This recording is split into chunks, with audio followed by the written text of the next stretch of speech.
Picture this. You're stepping out of our modern, comfortable world and straight into the cold, candlelit shadows of a medieval throne room. It's a place where whispered conspiracies literally echo off the stone walls. And one wrong move doesn't just mean losing an election, it means a swift, brutal death. Welcome to this explainer, where we're going to explore the blood-soaked battlefields and the incredibly ruthless reigns of history's most dangerous female rulers. We are talking about absolute power, crushing betrayal, and the terrifying lengths to which a monarch will go just to survive. So think about it. What would a mother actually do to hold on to the most powerful throne in the world? In the ancient and medieval worlds, female rulers were constantly surrounded by powerful men who were essentially just waiting for them to fail. They weren't just fighting for political power, they were fighting for their lives every single day. In these unforgiving eras, a crown could easily become a death sentence if a queen showed even the slightest hint of weakness. You were either the predator or you were the prey. There was absolutely no middle ground. And because of that, these women often had to resort to unimaginable tactics simply to stay alive. Part 1. The Precarious Throne, Surviving in a Patriarchal World. Part 2. Vengeance, Olga of Kiev's Fiery Retribution. Okay, let's jump back to the year 945 CE. Princess Olga of Kiev is suddenly thrust into power after a rival group, the Drevlian tribe, brutally murders her husband, King Igor. Left entirely alone to protect her young son, Olga didn't just get even. No, she orchestrated one of the most cinematic and horrifying revenge plots in all of recorded history. First up, when Drevlian messengers arrived, she had them dropped straight into a trench and buried alive. Others were thrown into scalding water and boiled alive. Next, she invited their gullible tribal leaders to a retreat, locked them inside a bathhouse, and burned it to the ground while they were trapped inside. But actually, the grand finale is even wilder. She demanded a tribute of live pigeons from the Drevlian city, laced the birds with sulfur, and released them.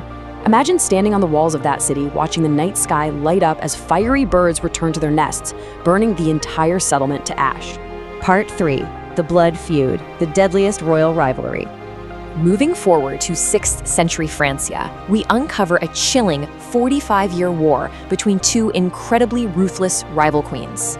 We have Brunhilde of Austrasia, an educated princess, and Fredegund, a former slave who manipulated her way to absolute power. Imagine the dark shadows of the royal chambers.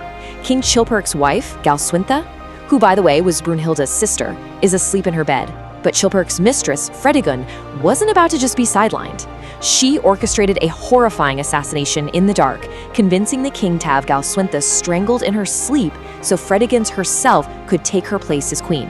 And this singular, brutal act, it sparked a massive, multi-generational cycle of sheer vengeance. For decades, these two queens traded assassinations back and forth, plunging the Frankish kingdoms into total chaos. Fredegund was sending assassins with poisoned daggers lurking in the shadows, constantly inventing creative methods of murder just to clear the way for her son's inheritance. The paranoia was endless. The exhaustion of this blood feud carried on long after Fredegund died of natural causes. It wasn't until Brunhilde was in her 70s, still fiercely acting as regent for her great-grandson, that she was finally betrayed by her own nobles and handed right over to Fredegund's son, Clotaire II. So Clotaire II gets his hands on her, and he accuses Brunhilde of causing the deaths of 10 Frankish kings. Her punishment was, well, beyond unspeakable.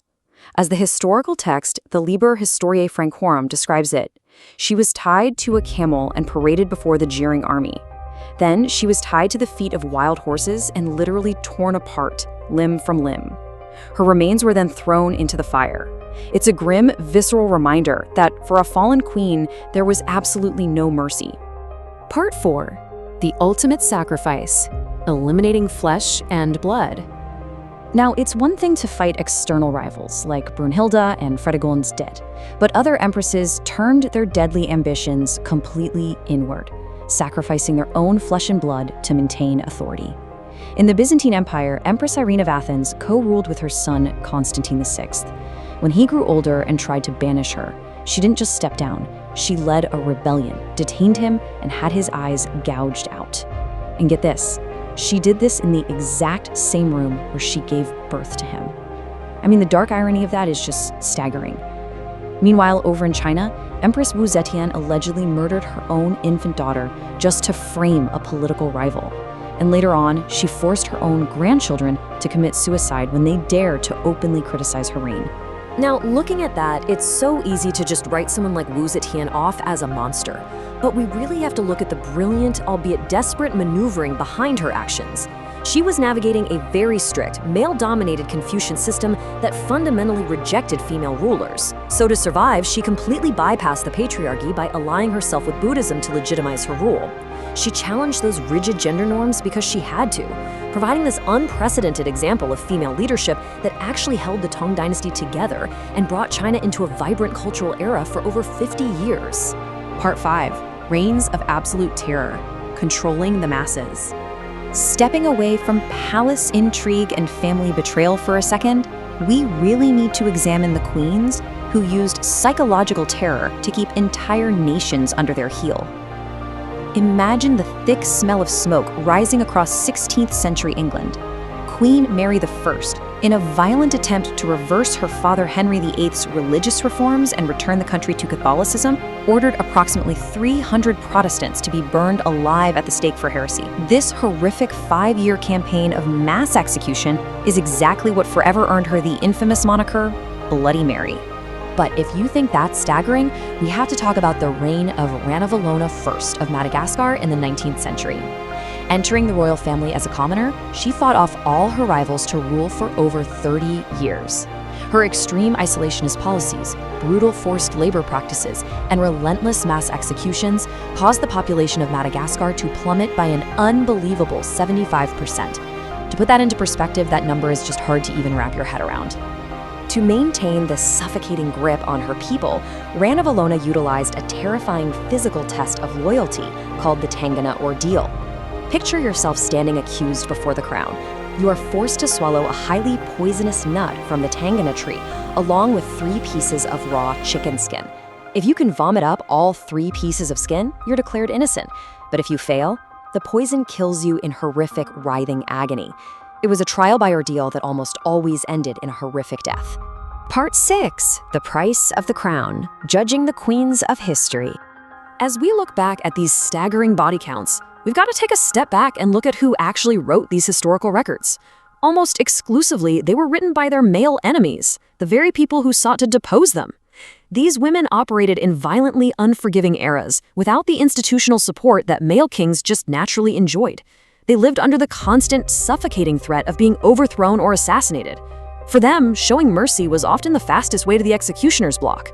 Violence was often the only currency they were allowed to spend. Which brings us to our final thought. When we look back at the poisonings, the burnings, the blinding of suns, and the decades of total warfare, were these women inherently evil monsters, or were they simply the ultimate survivors in a world fundamentally built to destroy them? To hold the most dangerous job in history, perhaps absolute terror wasn't just an option for them, it was the only way to survive.